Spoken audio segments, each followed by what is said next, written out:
Warning, this podcast may change the way you think about business, entrepreneurship, and money forever. The Conquistador Podcast was created for dreamers, entrepreneurs, and leaders who want to conquer their future. To be an epic entrepreneur, you must adopt the right mental paradigms as well as master the art of selling, marketing, and finance. Now, it's time to welcome two serial entrepreneurs, leaders, husbands, and fathers who are passionate about sharing the strategies that are helping them excel in life and in business. Here are Mauricio Garcia and Hubert Humphrey. Hello, everybody, to yet another episode of the Conquistador Podcast. You know, I've always wanted to know what it was required in order to build a billion-dollar company. As an entrepreneur, of course, like many of you, we're looking for those secrets, for the answer to those, I call them secret. You can call them whatever else you want, but there is a way, there is a certain formula to achieve that. And, of course, today, as always, this podcast is always brought to you by not just myself, but my mentor, my friend, my partner, Hubert Humphrey. How are you today, sir? I'm doing great, buddy. It's good to be here with you again. I love every day when we can, talk to these up-and-coming entrepreneurs. That's a great day. Absolutely. Well, I want to thank you for just making the time to, with everything that you're doing, making the time every day to come out and to do this podcast and share these success stories, your secrets, and not holding anything back. I think one of the reason I'm excited for today's podcast is we'll be able to dive deep as we can, going into what that journey was to be able to create two companies that today are in billions of dollars worth of market cap. And so where do we begin? I mean, this whole thing started when you were part of the A.L. Williams, and you built the largest team that made that organization be the largest distributor of insurance the world has ever seen at that time. And so when was that aha moment for you? When did you had that vision so clear that you knew what you had to do, or maybe you didn't? I don't know. I don't want to put words in your mouth. I'd rather just shut up and listen to you. No, you're doing great. You're posing the right question here. Everybody's got to have those aha moments all along the way. There's never just one. Mm-hmm. The minute you stop having aha moments, that means you're no longer growing. You're getting complacent. You're either going to be growing or dying. But I sensed it. Luckily, I sensed it. There was an aha moment in my life when I was back on the railroad and I was struggling. I'd already made up my mind that I had to get away from the railroad. I'd awakened up out of my coma and realized that, man, I was wasting my life away, and I'm supposed to be somebody, and how did I get stuck on the railroad? And I'm looking and looking and looking. I had this fancy thought that I could be in business for myself. I'd be my own boss, and then I started realizing, boy, that's not easy. Mm-hmm. I didn't have the money. I didn't have the skills. I couldn't do it. I couldn't fight off the big competition. I was just trapped because even the few people I knew that had gone in business, when I thought it was so exciting, I look around a year or two later and they'd failed. And so I was a little disillusioned about it, but I kept my trying motor going. But I learned, I started seeing a new type of industry being formed. It was called network marketing, multi-level marketing back in that day. And I remember a fellow railroad buddy had just seen Amway, and he told me he wanted to chat with me about something. He comes by my house and shows me. He'd only been there a week, so he was an old veteran. He'd been there a week, so he's showing me this. But just wasn't so much what he said, was that he was all excited. And as we looked inside, he had to open up a little manual to even show me how he thought it worked. Mm-hmm. And I started to see the little diagram about recruiting, and then you could recruit people, and you could make something called overrides and a team building, and you could start out simple. It took about $15 or something to get in business, and this company was going to have the support, and you could move these products and make some money. Now, just the concept of that I could go and leverage my life, and I could recruit a few who could recruit some. I didn't even know anything about a system at that time. I just knew it was possible to do that. and I could make overrides. Just the thought of that was an aha moment for me. It just was like it's like somebody infected me with a virus. Mm-hmm. I mean, boom, I caught it, and it's been incurable. And I still have it. Got it today more than ever before. That little moment about overrides, multiples, that was an aha moment. Another aha moment came about 5.5, 6 years later. I'm still on the railroad, still struggling, trying to make something out of this Amway business because I didn't have any other choice. It was either the railroad or do this or whatever. So, I got this in the mail. I accidentally got this little letter from one of the uplines, one of the my triple diamond up there. He was an engineer by trade and a very system-oriented guy. And he sends this by mistake, it came to me. It was supposed to just go to the diamonds, but it came to me. And I opened it up there, and it's got this little 6 steps. Now, it was just 6 simple little words on just a plain sheet of paper. At the top says the start. Didn't have any fill-in information, no background, no instructions or nothing. But when it finally dawned on me that this was the secret of what those diamonds were doing, those guys who built these big organizations, that must be their secret. Somehow or another, somebody has mistakenly sent me a code. I didn't know how to break it. I didn't know what it was. But it was an aha moment when I started to put the simplicity of it together. It was just an orderly flow. It was a way to continuously recruit and build a team, move products through that system at the same time. And it made sense of what I'd been doing for the last 5 or 6 years, and I had an aha moment like, oh gee, it's not good enough just to be in a company, not good enough just to know a few things about it and all this and recruit a few people. There has to be a system, of an orderly flow that can be predictable and foolproof and profitable, and that was an aha moment. And later, when I found out and studied other businesses like Ray Kroc and McDonald's and Walt Disney and Disney World and all these different companies, is that they had these format systems. They followed. It was very orderly, very predictable. It was foolproof. It was profitable, and I realized that, man, this system causes people like me to be saved from the life of mediocrity we had. And I was able to take that, and then when I found financial services, or it found me here about 3 years later, an idea whose time had come. That was a big aha moment for me because I could now put these multiples that I'd learned and put it inside this financial services that Art Williams had started just earlier. It had just a little nucleus of 30 or so people following him. And I realized that, man, we could, instead of marketing small ticket items, we could put financial products in there, intangibles with they could annualize and advance your commissions, and it was just a whole different world. It was the money. It was now a combination of the money business, multiples, motivation, and machines, all together, the 4 M's. And that was one of the great lessons I learned along the way to building these things. If you put those 4 things together, you can build some dynamic success stories in this industry. But it was an aha moment. And then when little old Hubert Humphrey uprooted my family from Macon, Georgia, and left behind this life that I'd lived all these years at age 35, and I moved out with a company to help expand it out of Georgia, and took it out to Denver, and I'm out in the big world, never been out there before, never seen anything like this, and I start to spread this opportunity, and next thing I know, it explodes all across the West. That was a real aha moment because now I said, I truly can go and make something big out of this. And I proceeded to go and own and help build that company into a great multi-billion-dollar market cap company, built a second one.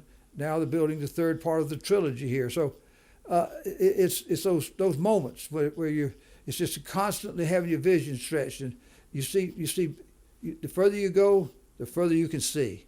And that's one of the things. I wanted to say that understanding the insurance industry, because I've been involved in it for 22 years now, and, processing what you're saying in my mind, where you're looking at, okay, well, here's Amway, we could make a little bit of money, easy to entry business, is a multiples type of business of recruiting. A lot of people nowadays understand how that world works. A lot of them don't like it. Many of them love it.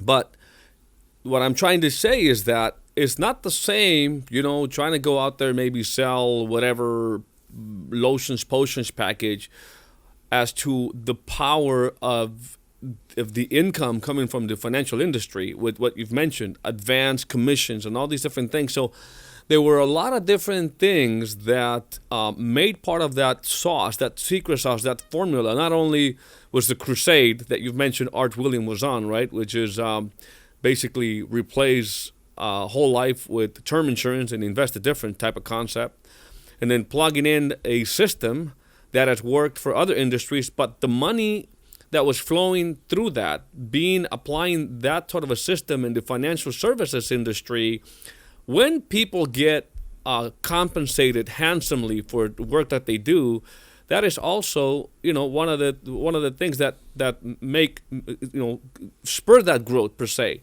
Because how do you explain, less than a decade beating the two largest insurance companies in the country, if not in the world, and in the end, I think resulting in over 10 million policies sold. Mm-hmm. So I just wanted to basically highlight that sometimes you could have a system, it could be the same system, but it has to be applied in the right sort of industry, in the right type of vehicle. Mm-hmm. And this wouldn't have happened probably if you had, as far as the money, probably wouldn't have reached and impacted the lives of so many different people, applied it in a lotions and potions industry or other type of vehicle. No, it didn't. Even the guys that were super successful then in Amway or any of these other big network marketing companies back then or today, the big guys can make a little money because they got millions of people over there overriding and all. But here in our business, one of the things about the financial services business that really impressed me up front is that it passed the smell test. The first thing is that I could make a living off just my own pen. Even if I didn't know how to recruit or was learning how to recruit, didn't even have a team, I actually replaced my railroad income on my own pen in 3.5 months before I ever recruited the first person. And so that told me that no matter what, I could make a six-figure income just selling. I never dreamt I could do that. And then I realized that everybody out there is looking for an opportunity. I wasn't the only one. It was just an epidemic of frustrated dreamers out there looking, wanting to improve their life, and all you got to do is have a great message about the dream. You ask, how did we go out there and beat these other companies and dominate the industry? Well, we were selling dreams and they were selling insurance. It's a no-brainer. We were building our distribution team by attracting people to us with the opportunity, and then those people, obviously, ultimately, many of them became licensed. They owned the product, they bought the product, they had natural markets, and we just linked up their warm market to ours, and they were sold, but they recruited, and they recruited, and so it just became a geometric growth of relationship marketing, relationship selling, of starting with the selling of dreams and all. That was the number one thing that caused people to do it. And the other, another thing, several lessons I've learned. One is that timing is everything in life, in businesses. In most businesses that ever become super big disruptor type opportunities, they've come with there's a window open in the common demographics and in the economy, and there's this window, and they are prepared at the same time the window's open. They recognize the window's open, and they're able to take and lead their team, their people through the window fast and rapidly and hit it hard with aggression. So the timing is everything, because I've read about and studied people who had great ideas but at the wrong time. I've seen people who had, it was the right time, then there was nobody with the right ideas. And so they have to sync up. And I've been very fortunate to be, well, first of all, I just keep my trying motor going. I stay prepared, and I'm looking for the windows, and I go through the windows. So just know they're out there, and just keep going, no matter what you're doing. Look for that window. There's no saying that if the problem is big enough, think about this now. if you go back and look at most any great companies, if the problem or challenge is big enough in society, I don't mean just a little one, but a big one, and the solution is big enough, matched up at the same time, then you've got the makings of another great success story, one of the greatest of all time. Transportation. People are tired of horse and buggies, and that's why how an automobile was created, and then it was just only a few people could get automobiles, and that's why Henry Ford invented the assembly line and mass produced the cars, and sure. And then people tired of just everything is a progression of windows opening. People wanted to go. People wanted to be able to get mail rapidly out to the people who were settling out west, and so they didn't want to just wait for a stagecoach to take it out there and take a week. They had the Pony Express came along, and they had a team of riders with stations fresh horses every 30, 40 miles to get mail out there faster. And then later the railroads hook up and that took it out there faster. And then planes got invented. It took people places faster. It's always a big problem, big solution. The key is are you involved with something that will make you and your business team a big enough part of the solution for the big opportunities or the big challenges that are out there. And that's something that I learned a long time ago you had to do. And to go through those windows, and people do it. Another thing that's really required to be, if you're going to build something great, you're asking how do we dominate the largest industry in the world, which is the insurance industry. Mm-hmm. Well, we did it by mastering distribution. Distribution in any industry that sells anything is how do you get your product to market? How do you get what you've created, this great solution to the great problem you've created, can it now get to the consumer? Can it get to the end user? And most people fail in that right there. They can have a great idea, I saw an old movie here a while back. It was a story about this guy had grown up out in the Dakotas and ended up getting into beef business and ends up going to Chicago and he helps become one of the great beef barons and meat packing barons. But when Mm-hmm. they were getting all the cattle out west and trying to get it to market, and then finally get it to the slaughterhouses and everything, and then try to get that beef spread around the country so people could eat it. In the beginning, they couldn't get it there without it spoiling. Even on the railroad, they couldn't. And so they tried to pack it with some ice and try to do a few things that didn't work. And so finally he had the idea of, could I get my refrigerator, my ice box at my house, and put it on wheels that would roll there? So he turned to these freezer cars that they started transporting beef in. So there's always a solution can you become the solution for the big problem, and that's distribution. If you can't get distributed, if you can't get your product to the marketplace, and the insurance industry is all 90% of the people who try the insurance business that fail, and they fail mostly because they can't come up with prospects. They don't have a system. We built a system where you never ran out of prospects. This was just warm market relationship linking up. And that's how we built it. That's how we dominated industry. We solved a big problem called distribution. Now, what was the paradigm shifting? What changed between building the first $1 billion market cap companies? In other words, you came into the A.L. Williams world, created the biggest team. I don't remember what you were, what title you were given or celebrated, but it was you built the team of the decade, and probably your team, or not probably, for sure, your team was the team responsible for the most sales and the most recruits and the biggest expansion throughout the entire country. And so, but what changed between that experience and then leaving A.L. Williams and starting World Marketing Alliance? And what was the vision there? Like, what lessons were learned from the first that help you build it even faster the second? Well, the second company was just a continuation of the first company, but the difference was that the market was growing. From the time we started A.L. Williams to the time I started the company I'm in today, Hegemon Group International, the third part of the trilogy here on this long odyssey here, there's over 100 million more people in the country than there was then. So the market's changing. The demographics are changing. There's more companies now marketing products. The products are getting better and with more features all along the way, and we stayed ahead of the product curve.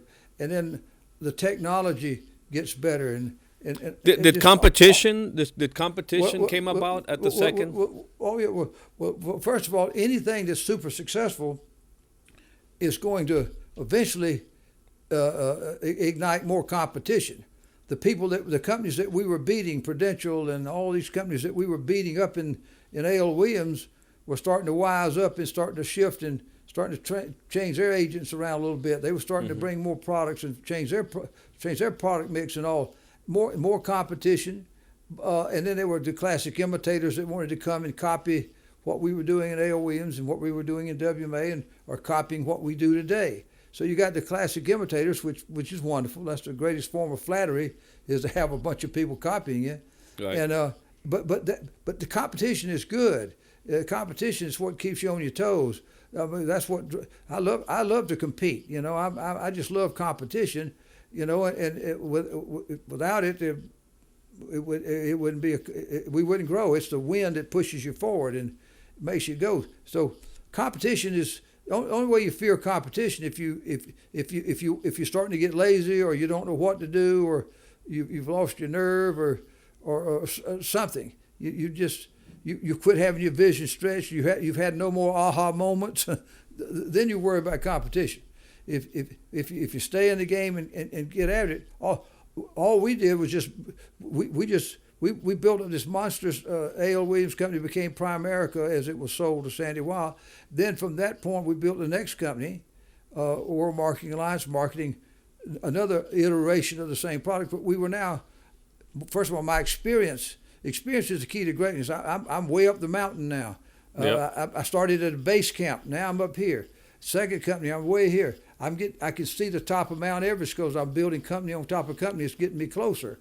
Yeah. And that's what I want to get to, because the mentality being the railroad conductor, you know, to going out there and recruiting such a humongous, you know, or building such a humongous team.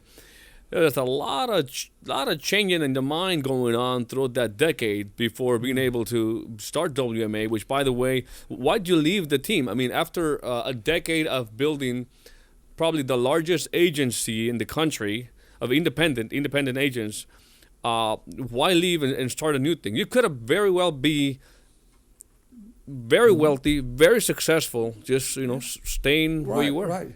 I didn't leave A.L. Williams. Basically, the A.L. Williams concept left me, so to speak, because I'm a driven, determined dreamer, and Art Williams is the founder. Is moved out of the picture. Bo Adams, Mr. Inside, he's out of the picture, and we're left dealing with Wall Street types, which is fine. A.L. Williams needed to be sold. You need more heat shields on the rockets. You need something bigger. The architects and founders of a system can only take it so far. Then you got to have somebody else with more resources who've got to come in. That's a natural part of business. And I never really planned to leave A.L. Williams, but my dream was to have a diversification, more products.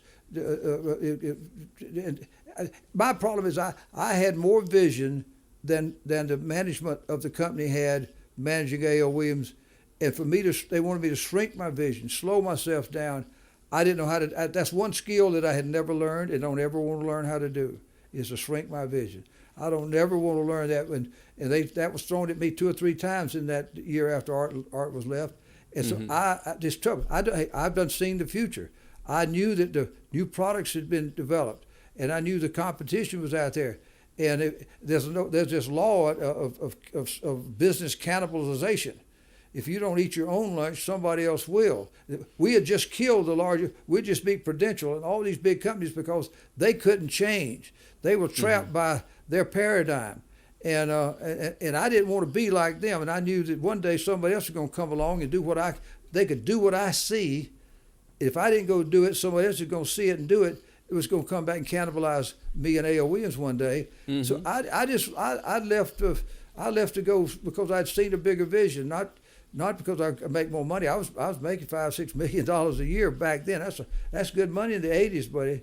And probably once a company sold, kind of the opportunity that the original team, the entrepreneurs originally had, is no longer there, right? It went from being this entrepreneurial company to this managed company now to this. Well, it was slowly being institutionalized, is a nice way of saying it, and which is good. And to some degree, it had to be, but it didn't have to be from the distribution side. The leadership could have stayed at it, and because I've stayed passionate all this time, so I know leaders can stay passionate because I'm still passionate after all these years. But the second company went out and we built it after the model in my mind. I could see it, and I just took the same things that we were doing before and built it, and then I built it to a certain level, and I knew even then that I had taken it as far as I could really take it in just with me. I needed more resources around it. That's a principle. That's a success principle. You show me somebody where they're just still doing it, all forever, and they're never monetizing it. They're never doing something to make it bigger and transforming the financial side of it at the end, where people that are working with them have a much bigger equity future and a cash out future. It's one thing to have a little equity in a company and profit sharing, but if it's nothing that ever creates big profit, it's of no value. It's inevitable. It's inevitable that something like that has to happen with something that is so successful. It's just, it has to take that path. Yeah. It's a positive thing, not a negative thing. And, absolutely, yeah. And the people that are joining us now, we're going to be aligned with some bigger things here before it's over and not too distant future. And I'll still be involved here, being the moral leader and leading it and guiding it. But I'll have other people running the day-to-day back office and executive stuff of it. That's not going to build distribution. That supports distribution.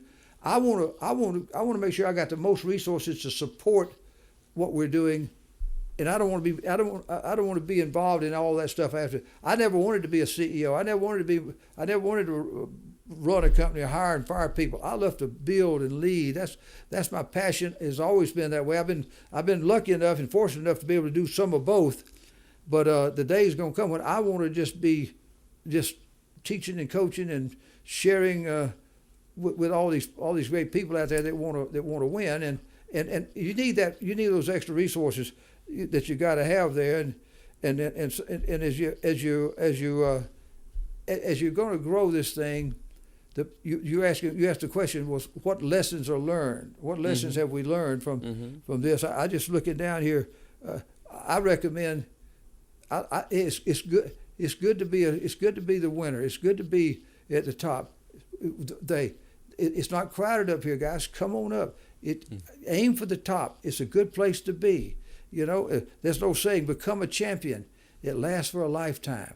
Be the very best you can be at whatever you're doing. Be a champion of whatever that is you're doing, and you got that feeling that you take with you. It's not so much what somebody else is going to say about you. It's great to have peer pressure and other people saying things.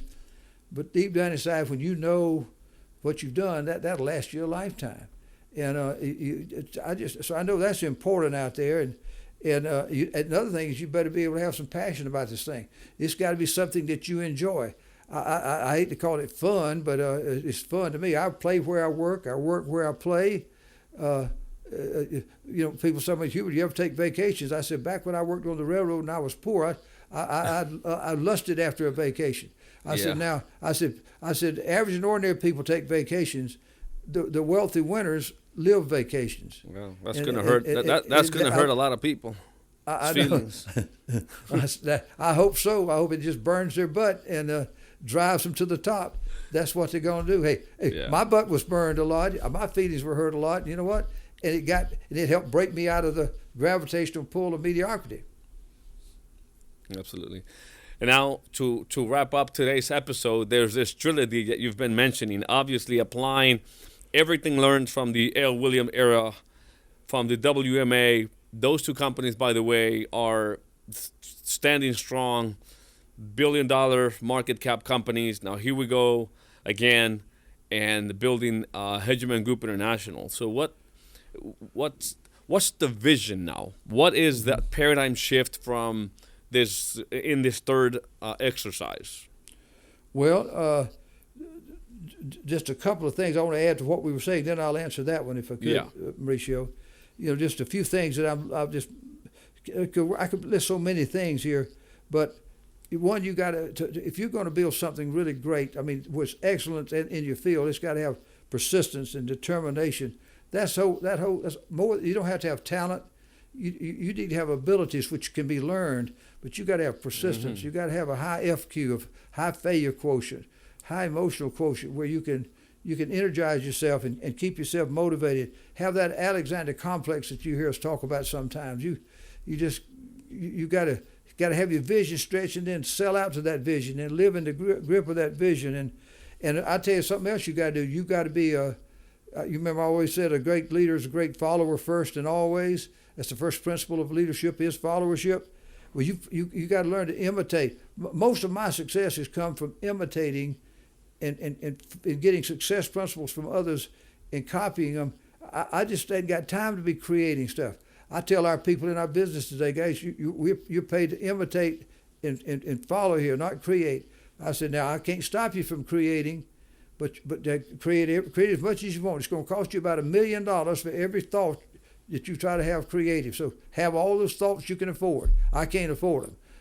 I'm a copier. I'm a guy that imitates and copies, and you need to get things formatted and you have a system. If I didn't learn anything else out of all this, if there never had been a system that I could follow, number one, and number two, that I could teach and transfer and keep other people on track and make those constant course corrections, if I hadn't had a predictable system for us all to follow, we wouldn't be having this show today. I can tell you that. So I learned that out of it, and probably of all those things out there, is that I've kept a mastermind alliance. I've read the books and met the people and keep things in my life. So I've never felt, the higher I went up the mountain, I've never felt alone, because in my mind I've got this mastermind alliance that I'm dealing with or reading about or studying.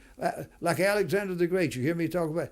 Yeah. Me and Alexander, we're buddies. We're just like that, man. We're buddies. I feel like I've got these people in my heart and mind as I'm going to the top, so I never feel alone. And so you got to have that mastermind alliance. All the great people that I know had some kind of a mastermind alliance. They didn't know anything about what they were doing. They found experts that knew what they were and put them in their world, and they had that thing. So it's just things like that. And the future, you ask what the future holds. The future here is unlimited. I mean, of all the times I've ever been in business, the demographics have never been better. We've got system inevitability. We've got demographic inevitability. Right now, instead of having the baby boomers only, where we built A.O. Williams and WMA with following the baby boomers first when they were 20 to 34, then when their ages were 30 to 45. Now we've got the super seniors out there, and then you got the baby boomers out there that are 55 to 70 plus years old. And now you got Generation X, Generation Y, Generation Z coming. You got monstrous demographics for the future, greater technology. We've got a system that we've built 2 times before. In this third part of the trilogy, guys, it's bigger and better. Our guys are making big money faster. One of our biggest stars here, in his first 3 years with us, was paid right at $6 million. He made $4 million last year in his third year. Back when we were building other companies, it took those Swan Wind, for example. It took him 6-7 years to get $4 or $5 million. It took me 8 years to get to $5 million a year back 100 years ago when I was doing it. But these guys are getting there faster, making bigger money faster. So what's the future? The future's bright. And we got social media that can reach out like we're doing here to attract people, not only to us, but to inspire them to be great business people wherever they're at. Right. Wow. I loved it. And I think it's a good opportunity to wrap up. It's just to remind everybody, Hubert. Let me just tell everybody what's happening this weekend. This coming Friday and Saturday, guys. That is March 26th and March 27th. There is a Conquer event.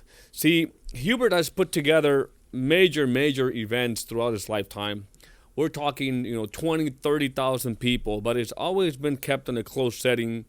And now we're opening the doors here, and the Mastermind Alliance is coming together, and there is a group of successful entrepreneurs that have really built great things in the past to share the secrets, the strategies, the psychology, combined with all the new stuff too, the technologies and everything that is required to really be successful in today's business world. So you don't want to miss this event. It is not a rah, let's get you jumping and screaming. It is really an event that will share the real keys that will enable everybody to go to the next level in their business. So go to conquerevent.com. We've made it so accessible for everybody that the money is not an excuse to be able to be there. And it's virtual, so you can watch from your computer, your cell phone.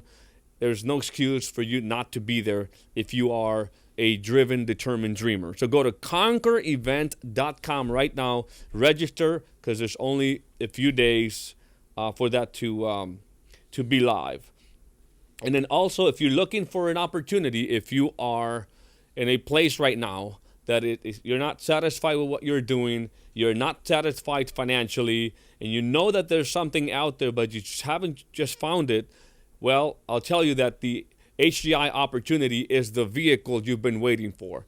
If you want to do something that is significant, if you want to provide real solutions for people that have a very positive return financially for you, well, that is the opportunity that you have to check out by going to hgiopportunity.com. Very simple, hgiopportunity.com. You'll see an entire presentation of what the opportunity is about, and I promise you that you will see, when I say that is the vehicle you've been looking for, you'll see why. And so with that being said, Hubert, I want to thank you as always for making this possible, and we'll see you tomorrow. Okay, see you guys at the top. Bye-bye. Warning, this podcast may change the way you think about business, entrepreneurship, and money forever. The Conquistador Podcast was created for dreamers, entrepreneurs, and leaders who want to conquer their future. To be an epic entrepreneur, you must adopt the right mental paradigms as well as master the art of selling, marketing, and finance.